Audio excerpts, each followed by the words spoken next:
प्यारे बच्चों, आप सभी का स्वागत है हमारे YouTube channel physics with Vikas sir में। आज हम लोग बेटा आपके चैप्टर 6 की शुरुआत कर रहे हैं, किरचॉफ का नियम एवं वैद्युत परिपथ। हम बेटा चैप्टर की शुरुआत करने से पहले यदि आपने अभी तक हमारे चैनल को सब्सक्राइब नहीं किया है तो आप चैनल को सब्सक्राइब कर लीजिए, साथ ही संबंधित स्टूडेंट के साथ हमारी वीडियो को साझा करिए। बेटा सबसे पहले हम बात कर लेते हैं आज हमारे सबसे स्टैंडर्ड टॉपिक, जिसको हम इलेक्ट्रिक सेल यानी वैद्युत सेल के नाम से जानते हैं। इसमें सेल शब्द को सुनते ही आपके मन में एक विचार आया होगा कि एक हिस्ट्री के टीचर ने आपको बताया होगा सेल का मतलब क्या होता है बेटा, जेल। एक सेल का मतलब आपने ये भी पढ़ा होगा बेटा, गुफा होता है। एक सेल का मतलब आपने ये भी पढ़ा होगा कि इंग्लिश के टीचर ने बताया होगा सेल का मतलब होता है बेचना। I am right? लेकिन यहाँ पे फिजिक्स का टीचर खड़ा है और फिजिक्स का टीचर बताएगा आपको सेल का मतलब वैद्युत सेल से। जी हाँ, हम उसी सेल की बात कर रहे हैं जो आपके अपने घड़ी में जो सेल पड़ता है। हम उसी सेल की बात कर रहे हैं जो आपके टीवी के रिमोट में सेल पड़ता है। हम उसी सेल की बात कर रहे हैं जो फैन के रिमोट में पड़ता है। हम उसी सेल की बात कर रहे हैं, आप सही सुन पा रहे हैं, जो आपके घरों में इस्तेमाल होता है। आज हम उसकी भी बात करने वाले हैं जो आपके अपने मोबाइल में लगी हुई बैटरी है, उसके बारे में भी बात करेंगे। आज हम बात करेंगे उसके बारे में, आपके घर में इन्वर्टर के साथ लगी हुई जो बैटरी है उसके बारे में भी बात करेंगे। चलिए हम शुरुआत करते हैं। सबसे पहले बेटा वैद्युत सेल को हम इलेक्ट्रिक सेल के नाम से जानते हैं। यह एक ऐसा डिवाइस होता है, जी हाँ आप सही सुन पा रहे हैं, यह एक ऐसा इंस्ट्रूमेंट है, एक ऐसा डिवाइस है जो रासायनिक ऊर्जा को वैद्युत ऊर्जा में बदलने का काम करता है और वैद्युत ऊर्जा को रासायनिक ऊर्जा और फिर रासायनिक ऊर्जा को वैद्युत ऊर्जा में। अभी आप कंफ्यूज हो रहे होंगे, फिर से सुन लीजिए। एक्चुअली वैद्युत सेल दो प्रकार के होते हैं, एक वो जो केवल रासायनिक ऊर्जा को विद्युत ऊर्जा में बदलता है और एक वो जो विद्युत ऊर्जा को पहले रासायनिक में और फिर रासायनिक को विद्युत में। जरा शॉर्ट में समझ लीजिए।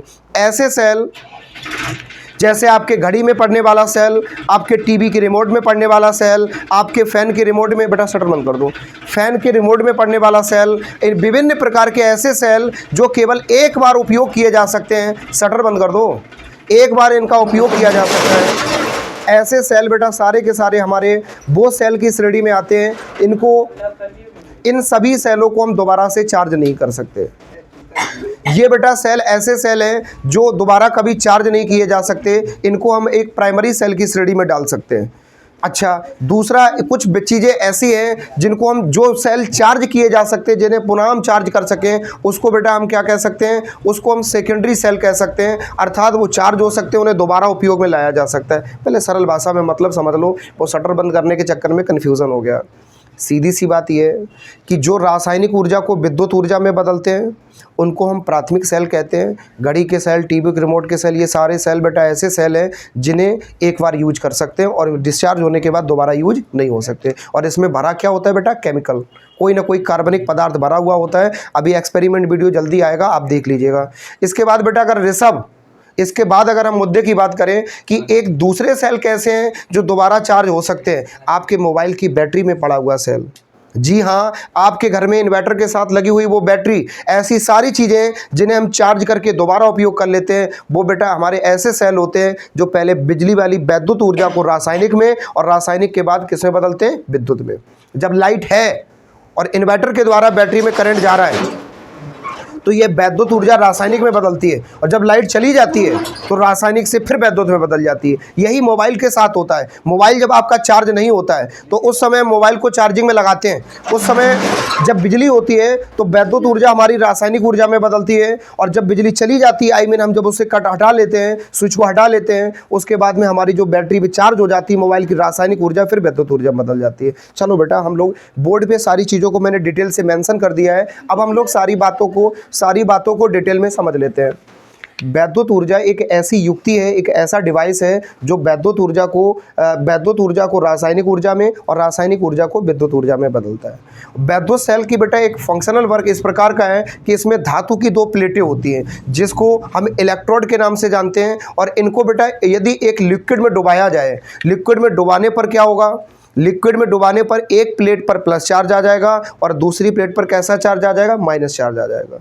अगर बात करें बेटा बैद्यो सेल को हम कितने पार्ट में डिवाइड कर सकते हैं, तो इलेक्ट्रिक सेल यानी बैद्यो सेल दो प्रकार के होते हैं। एक होता है प्राथमिक सेल जिसको हम प्राइमरी सेल कहते हैं, एक होता है सेकेंडरी सेल जिसको हम द्वितीयक सेल कहते हैं। जो प्राथमिक सेल है इनकी विशेषता है इन्हें केवल एक बार चार्ज किया जा सकता है, अर्थात जैसे हैं सिर्फ एक बार उपयोग किया जा सकता है, डिस्चार्ज करने के बाद इनका कभी दोबारा उपयोग नहीं किया जा सकता है। यही वो सेल है जो घड़ी के सेल, टीवी के रिमोट के सेल, ये सारे के सारे वो सेल जिन्हें हम केवल एक बार इस्तेमाल कर सकते हैं, वो प्राथमिक सेल की श्रेणी में आते हैं। यह रासायनिक ऊर्जा को विद्युत ऊर्जा में बदलते हैं। जबकि जो द्वितीयक सेल होते हैं इनकी विशेषता है यह वैद्युत ऊर्जा को रासायनिक में और फिर रासायनिक को वैद्युत में।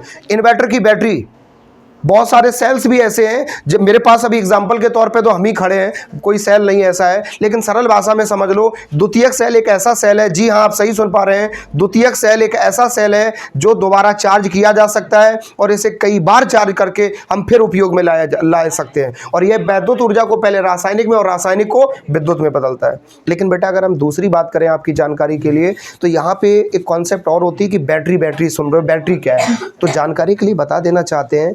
बैटरी से सीधा तात्पर्य है कि कई सेल को जोड़ दो, बैटरी बन गई।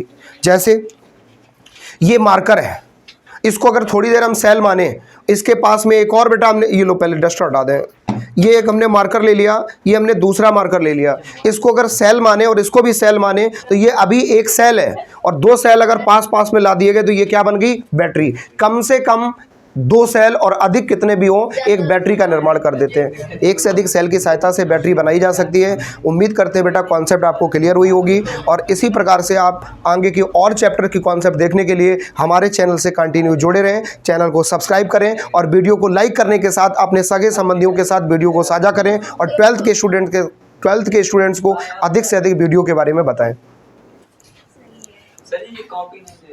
प्यारे बच्चों, आपको मैं जानकारी के लिए बता देना चाहता हूं कि आपको हम अभी स्क्रीनशॉट के लिए बोल रहे हैं, क्योंकि बोला नहीं था, आप सोचोगे नहीं लिख बनाएंगे।